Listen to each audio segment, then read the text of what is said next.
So friends, તમે રોજે રોજના શાક રોટલીને દાળ ભાત ખાઈને કંટાળી ગયા છો?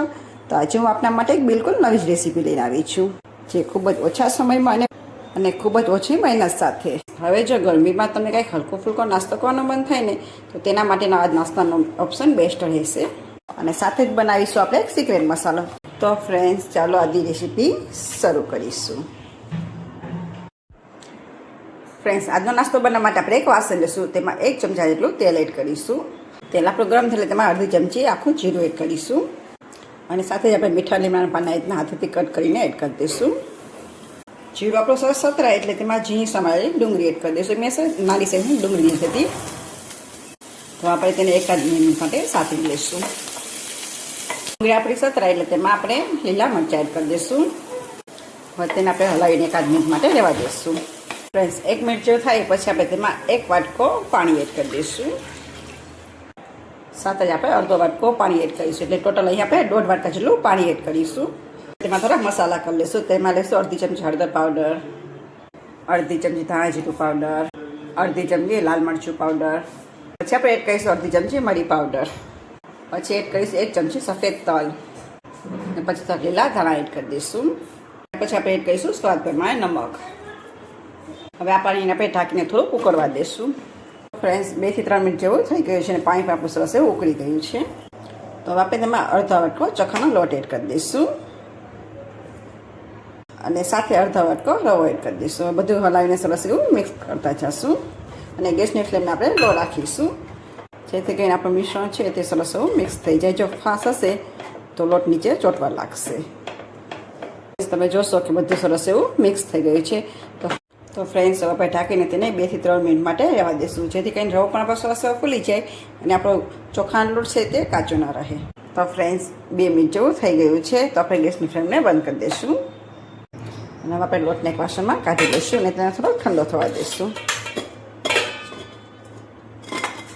ફ્રેન્ડ્સ, હવે આપણે એને સાઈડ પર રાખી દઈશું. આપણે મિશ્રણ ઠંડુ થાય ત્યાં સુધીમાં આપણે આગળની બીજી પ્રોસેસ કરી લઈશું. તો મેં અહીં બટેટા બાફીને રાખેલા હતા, તેને આપણે છાલ કાઢી લઈશું. આપણે બંને બટેટામાં રીતના છાલ કાઢી લીધી છે, તેના રીતના થોડાક નાના નાના ટુકડા કરી લઈશું.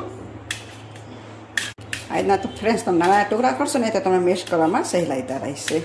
આપણે કાંટા ચમચીની મદદથી રીતના મેશ કરી લઈશું. તમારે જો મેશરથી મેશ કરવું હોય તો પણ તમે કરી શકો છો, પણ બટેટા આપણા સરસ એવા ચડી ગયા છે તો કાંટા ચમચીથી પણ સરસ એવા મેશ થઈ જશે. અને હા ફ્રેન્ડ્સ, આ વિડીયો તમે છેલ્લે સુધી જોજો, તો જ તમને ખ્યાલ આવશે આજનો નાસ્તો આપણે કેવી રીતે બનાવીશું અને બધા શું એડ કરીશું, જેથી કરીને આપણા નાસ્તાનો સ્વાદ જોરદાર આવશે. તો ફ્રેન્ડ્સ, તમે જોશો કે બટેટા પણ આપણા સરસ એવા મેશ થઈ ગયા છે. તો આપણે જે મિશ્રણ બનાવી રાખ્યું હતું તે લઈશું. હવે આપણે મેશ કરેલા બટેટામાં બધા એડ કરી દઈશું. હવે આપણે રવાને અને બટેટાને સરસ એવા મસળીને મિક્સ કરી દઈશું. આ પ્રોસેસ તમારે હાથેથી જ કરવી, કેમ કે તમે ચમચીથી કે ચમચાથી કરશો તો બંને સરસ એવું મેશ નહીં થાય, એટલે કે મિક્સ નહીં થાય. આ રીતના આપણે હાથીને સરસ એવા ચોળીને તેને મિક્સ કરી દઈશું. આ નાસ્તો છે તમારા ઘરે ઓચિંતું મહેમાન આવ્યું હોય અને તમારે જો બહાર કાંઈ લેવા જવાનો ટાઈમ ના હોય ને, તો તમે આ સહેલાઈથી બનાવી શકશો અને એમાં તમારે જરા પણ વાર પણ નહીં લાગે. ફક્ત 10 થી 15 મિનિટમાં બનીને તો તૈયાર થઈ જશે. તો ફ્રેન્ડ્સ, તમે જોશો કે લોટ પણ આપણો સરસ એવો મસળાઈ ગયો છે. તમે થોડોક લોટ આપણે હાથમાં લઈ લઈશું અને તેના રીતના રાઉન્ડ શેપ આપી દઈશું. આ રીતે આપણે રાઉન્ડ શેપ આપી દઈશું, પછી થોડુંક એવું પ્રેસ કરી દઈશું અને આ રીતે આપણે નાસ્તો બનાવીને તૈયાર કરી લઈશું. તો ફ્રેન્ડ્સ, આપણો નાસ્તો બનીને તૈયાર છે. તો આપણે ફરી પાછું મોટું વાસણ લઈ લઈશું અને તેમાં બધો નાસ્તો એડ કરી દઈશું. ફ્રેન્ડ્સ, હવે આપણો નાસ્તો તળવામાં ક્રિસ્પી બને તેના માટે ઉપરથી થોડોક એવો આપણે 1 ચમચી જેટલો ચોખાનો લોટ સ્પ્રેડ કરી દઈશું. હવે આપણે નાસ્તાના રીતના હલાવીને સરસ એવો કોટ કરી લઈશું. મેં પહેલેથી તેલ ગરમ થવા માટે રાખી દીધું હતું અને તેલ આપણું સરસ એવું ગરમ કરવાનું છે. તો આપણે એક બધો નાસ્તો એડ કરી દઈશું અને ગેસની ફ્લેમને આપણે થોડી વાર માટે હાઈ રાખીશું, પછી આપણે તેને લો કરી દઈશું, સોરી મીડિયમ કરી દઈશું. ના ફ્રેન્ડ્સ, એક વાતનું તમારે ખાસ ધ્યાન રાખવાનું છે કે નાસ્તો એડ કર્યા પછી આપણે તેને તરત હલાવવાનું નથી, થોડીક વાર માટે આપણે રહેવા દઈશું, પછી આપણે તેને હલાવીશું. તો તમે જોશો કે બબલ્સ પણ ઓછા થઈ ગયા છે, તો આપણે નાસ્તાને પલટાવી દઈશું. તો તમે જોઈ શકશો કે નાસ્તો આપણો ક્રિસ્પી થવા લાગ્યો છે. તો ફ્રેન્ડ્સ, 2 થી 3 મિનિટ જેવું થઈ ગયું છે ને તમે જોઈ શકશો કે નાસ્તો પણ આપણો સરસ એવો ગોલ્ડન બ્રાઉન કલરનો થઈ ગયો છે. તો આપણે નાસ્તાને કાઢી લઈશું અને આ રીતના બીજો બધો નાસ્તો છે તે બનાવીને તૈયાર કરી લઈશું. આ રીતના જો કાણાવાળા જરામાં આ રીતના એડ કરતા જશો ને તો વધારાનું તેલ છે તે બધું નીતરી જશે.